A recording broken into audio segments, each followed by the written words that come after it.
मराठ्यांना कुणबी दाखले देण्याचा मार्ग मोकळा. मराठवाड्यातील 8 जिल्ह्यांसाठी एसओपीनुसार कुणबी जात दाखले देण्याचे आदेश.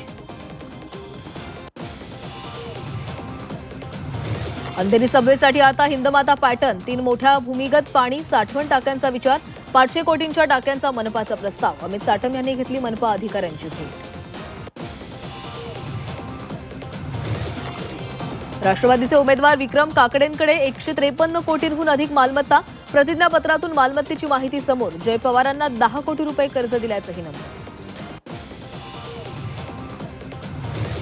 तुकाराम मुंढेंच्या एफडीएचा कारवाईचा धडाका. 6 दिवसात 203 संस्थांवर कारवाई. 1,58 लाखांचा भेसळयुक्त पदार्थांचा साठा जप्त.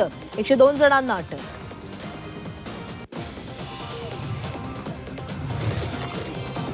शिवसेना बंडखोरांनी माघार घेतल्यानंतरही अस्वस्थता कायम. महेंद्र दळवींची सोशल मीडियावर नाराजीची पोस्ट.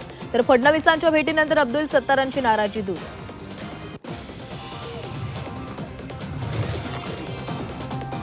नसरापूर लैंगिक अत्याचार प्रकरणातील आरोपीची गुन्ह्याची कबुली. आरोपीनं गुन्हा कबूल केल्याची ग्रामस्थांची साक्ष. आतापर्यंत 27 जणांनी न्यायालयामध्ये साक्ष नोंदवली.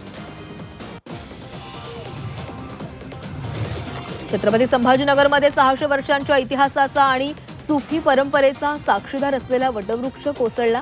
शहराच्या आध्यात्मिक परंपरेचा इतिहासाचा मुख्य साक्षीदार कोसळला. पुण्याच्या शिरूरमध्ये पाणी टंचाईचं संकट गडद. पाण्याअभावी ऊसाचं पीक करपलं. उभं पीक करपल्यानं बळीराजा हवालदिल.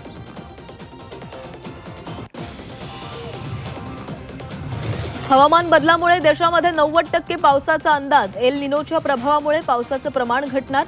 शेती, पाणी पुरवठा, जलसाठ्यांबाबत चिंता व्यक्त. पेट्रोल डिझेल दरवाढीमुळे शाळा सुरू होतात. स्कूल बसचं भाडे 15% वाढणार. सरकारशी चर्चेची संधी न मिळाल्यानं स्कूल बस चालक संघटनेकडून दरवाढ. नाशिकच्या बागलाण तालुक्यामध्ये अवैध गॅसची वाहतूक. पोलिसांकडून वाहनासह गॅस सिलेंडर जप्त. ताहाराबाद अंतापूर चौफुलीवर कारवाई. जायखेडा पोलिसांची धडक कारवाई.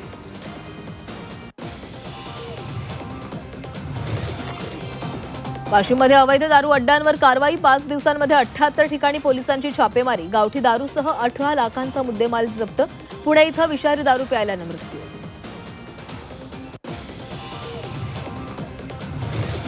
नाफेडच्या बहुतांश शिफारसींना केंद्र सरकारची मंजुरी. कांद्याचा आकार निकष 45 ते 65 मिलीमीटरवरून 35 ते 70 मिलीमीटरपर्यंत शिथिल.